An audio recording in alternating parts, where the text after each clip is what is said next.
Hello student, welcome back to DG school with Aarti. तो आज हम वसंत कक्षा 7 हिमालय की बेटियां चैप्टर 2 को पढ़ेंगे। तो यदि आप लोग नए हैं तो हमारे चैनल को सब्सक्राइब कीजिए और लाइक कीजिए, और यदि वीडियो पसंद आए तो इसे शेयर कीजिए। तो आइए हम अपने चैप्टर की तरफ चलते हैं। हिमालय की बेटियां स्टार्ट करते हैं अपना आज की चैप्टर को। अभी तक मैंने उन्हें दूर से देखा था। बड़ी गंभीर, शांत, अपने आप में खोई हुई लगती थी। सम्भ्रात महिला की भांति वे प्रतीत होती थी। उनके प्रति मेरे दिल में आदर और श्रद्धा के भाव थे। माँ और दादी, मौसी और मामी की गोद की तरह उनकी धारा में डुबकियां लगाया करता। परंतु इस बार मैं हिमालय के कंधे पर चढ़ा तो वे कुछ और रूप में सामने थी। मैं हैरान था। यही दुबली पतली गंगा, यही यमुना, यही सतलुज समतल मैदानों में उतरकर विशाल कैसे हो जाती हैं। तो देखिए, हिमालय की बेटियां चैप्टर में लेखक के द्वारा हिमालय की प्रशंसा, या फिर कह सकते हैं कि हिमालय की बेटियां मतलब हिमालय से निकलने वाली नदियों की प्रशंसा, उनकी चर्चा की गई है। और नदियों की क्या विशेषता होती है, नदियों को किस किस रूप में देखा जा सकता है, इसके बारे में ही लेखक ने यहाँ पर बात की है। तो आइए हम अपने इस कहानी को समझते हैं। लेखक कह रहे हैं कि इन्होंने अभी तक नदियों को बिल्कुल दूर से देखा हुआ था और इन्हें बिल्कुल शांत गंभीर लगती थी नदियाँ। बिल्कुल कैसी, जैसे सम्राट महिला, मतलब बड़े घर की महिलाएं होती हैं। उनके प्रति मेरे दिल में आदर और श्रद्धा के भाव थे। ये बता रहे हैं कि नदियों के प्रति इनके मन में आदर श्रद्धा के भाव हैं। और जैसे ही इनको अपनी दादी या नानी, मौसी की गोद में डुबकियां लगाना अच्छा लगता था, मतलब उनकी गोद में खेलना अच्छा लगता था, वैसे नदियों की धारा में डुबकियां लगाना भी। परंतु इस बार जब वो हिमालय पर गए, तो हिमालय के कंधे पर चढ़ा मतलब वही हिमालय पर गए, तो उन्होंने बिल्कुल पास से देखा नदियों को। और देखने के बाद उन्होंने नदियों की जो विशेषता बताई उसी का यहाँ पर उन्होंने उल्लेख किया है। तो आइए देखते हैं क्या बताया। इनका उछलना और कूदना, खिलखिलाकर लगातार हंसते जाना, इनकी यह भावभंगी, इनका यह उल्लास कहाँ गायब हो जाता है मैदान में जाकर। मतलब इन्होंने हिमालय के ऊपर चढ़ा तो वहाँ से गंगा निकलती है, यमुना निकलती, सतलज निकलती है। तो जो वहाँ नदियों के निकलने पे जो कड़कड़ाहट, जो छंछनाहट की आवाज़ होती है, वो कहाँ समतल मैदानों पे आने पर गायब हो जाती है। किसी लड़की को जब मैं देखता हूँ, किसी कली पर जब मेरा ध्यान अटक जाता है, तब भी इतना कौतूहल और विस्मय नहीं होता जितना कि इन बेटियों की बाल लीला देखकर। बेटियां बोला है नदियों को, क्यों? क्योंकि हिमालय को पिता बता दिया, तो नदियों को इन्होंने क्या बोला? बेटियां, हिमालय की बेटियां। जितना इनको बेटियों की बाल लीला को देख करके आश्चर्य नहीं होता, उससे ज़्यादा इनको कौतूहल और आश्चर्य नदियों की बाल लीला को देख करके हुआ। कहाँ ये भागी जा रही हैं? वह कौन लक्ष्य है जिसने इन्हें बेचैन कर रखा है? अपने महान पिता का विराट प्रेम पाकर भी अगर इनका हृदय अतृप्त ही है, तो वह कौन होगा जो इनकी प्यास मिटा सकेगा? बर्फ जली नंगी पहाड़ियाँ, छोटे छोटे पौधों से भरी घाटियाँ, बंधुर अधिपतकाएँ, सरसब्ज उत्पतकाएँ, ऐसा है इनकी बाल लीला निकेतन। खेलते खेलते जब ये जरा दूर निकल जाती हैं, तो देवदार, चीड़, सरो, चिनार, सफ़ेदा, कैल के जंगलों में पहुंचकर शायद इन्हें बीती बातें याद करने का मौका मिल जाता होगा। कौन जाने बूढ़ा हिमालय अपनी इन नटखट बेटियों के लिए कितना सिर धुनता होगा। बड़ी बड़ी चोटियों से जाकर पूछिए तो उत्तर में विराट मौन के सिवा उनके पास और रखा ही क्या है। अब देखिए, इन्होंने बताया कि जो नदियाँ होती हैं वो हिमालय से निकलती हैं और निकलने के बाद वो लगातार प्रवाह करती रहती हैं, बहती रहती हैं। और इन्होंने उनको एक बेटी मान करके, लड़की की तरह मान करके उसकी कल्पना की है कि वह कौन सा लक्ष्य है जो इन्हें बेचैन कर रखा है कि ये अपने एक मतलब हिमालय क्या एक विराट है, विराट हिमालय होता है, बहुत बड़ा होता है, कि उसके प्रेम को पाकर भी अगर इनका हृदय क्या है अतृप्त है, मतलब शांत नहीं हुआ है, तो वह कौन सी जगह होगी जहाँ पर इनका प्यास मिटेगा। और ये छोटी मोटी पहाड़ियाँ, घाटियाँ, पेड़ पौधे और पहाड़ों को काटते हुए, निकलते हुए, बाल लीला करते हुए ये खेलते कूदते बहुत दूर तक निकल के आती हैं। और कहाँ तक आती हैं? देवदार, चीड़, बहुत सारे सफ़ेदा के जंगलों में से होती हुई ये निकलती हैं। तो तब इनको कुछ याद आता होगा, मतलब अपना बचपन याद आता होगा, क्योंकि हिमालय पे भी बहुत सारे पेड़ पौधे होते हैं।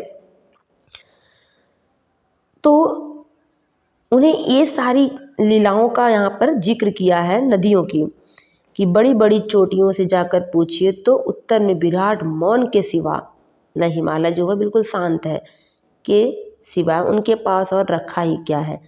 चलिए आगे देखते हैं।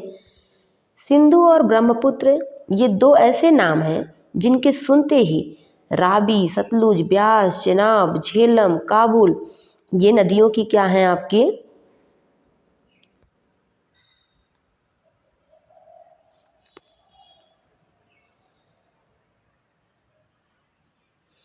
देखिए, सिंधु और ब्रह्मपुत्र ये दो ऐसे नाम हैं जिनके सुनते ही आपके क्या रावी, सतलुज, ब्यास, चेनाब, झेलम, काबुल, कुंभा, कपिसा, गंगा, यमुना, सरयू, गंडक, कोसी आदि हिमालय की छोटी बड़ी सभी नदियाँ, मतलब सभी बेटियाँ आँखों के सामने नाचने लगती हैं, क्योंकि ये सिंधु और ब्रह्मपुत्र की क्या होती हैं?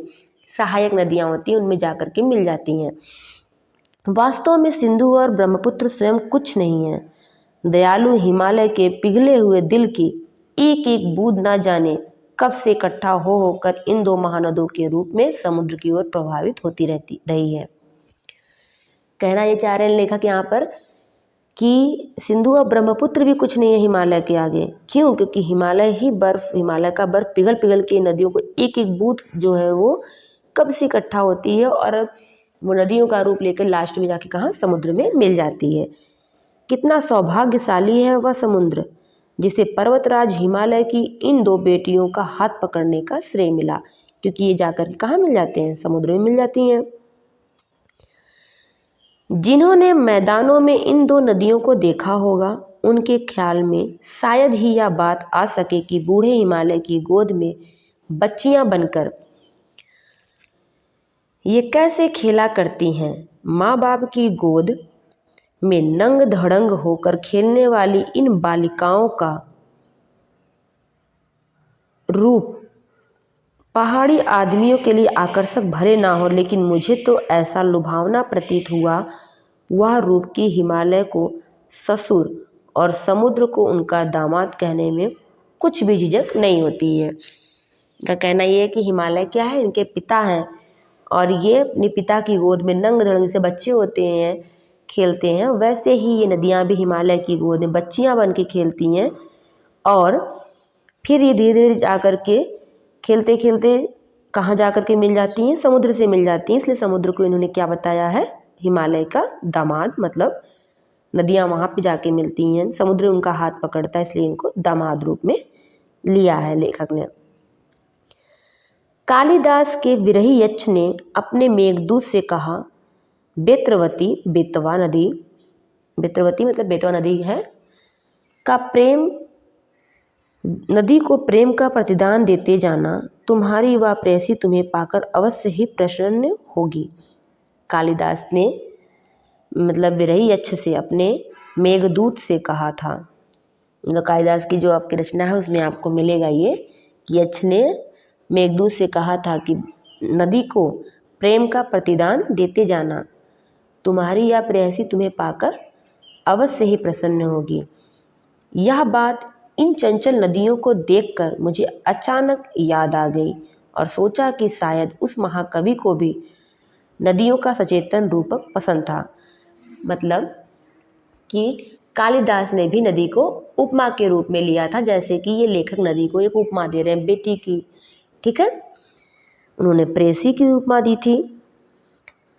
दरअसल जो भी कोई नदियों को पहाड़ी घाटियों और समतल आंगनों के मैदानों में जुदा जुदा शक्लों में देखेगा, वह इन्हीं नतीजों में पहुँचेगा। मतलब नदियों का जो विभिन्न रूप देखेगा, उनका पहाड़ों से निकलना, खेलते कूदते आगे बढ़ना, घाटियों को काटते समतल मैदानों तक आना, जो भी इस तरीके को देखेगा वो नदियों को अलग अलग रूप, अलग अलग नाम से संबोधित करेगा। अब नेक्स्ट देखते हैं काका कालेकर। काका कालेलकर ने नदियों को लोकमाता कहा है। जो काका कालेलकर जी हैं, इन्होंने नदियों को क्या कहा है? लोकमाता कहा है। किंतु माता बनने से पहले यदि हम इन्हें बेटियों के रूप में देख ले तो क्या हर्ज है? और थोड़ा आगे चलिए, इन्हीं में हम प्रेयसी की भावना करें तो कैसा रहेगा? मतलब यदि हम इनको प्रेमिका के रूप में देखें तो कैसा होगा? मगर एक और भी धागा है जिन्हें हम इनके साथ जोड़ सकते हैं, बहन का स्थान। कितने कवियों ने इन नदियों को दिया है, कितने कवि लोग ऐसे भी हैं जिन्होंने नदियों को बहन की उपमा दी है। एक दिन मेरी भी ऐसी भावना हुई थी, अभी बता रहे हैं कि एक दिन इनके साथ भी ऐसा हुआ था, इनके मन में भी ये भावना आई थी और इन नदियों को क्या बहन माना था।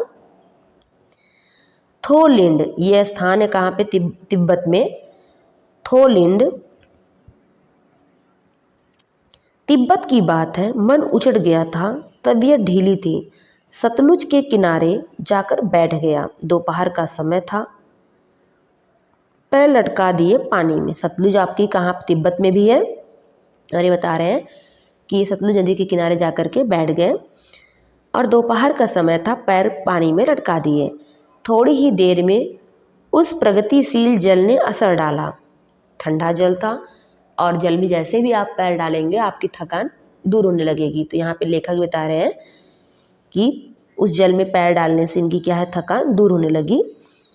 तन और मन ताज़ा हो गया तो लगा मैं गुनगुनाने। और जब उनका थकान दूर हुआ, उनका मन तरोताज़ा हुआ तो वो गुनगुनाने लगे। क्या गुनगुनाते हैं?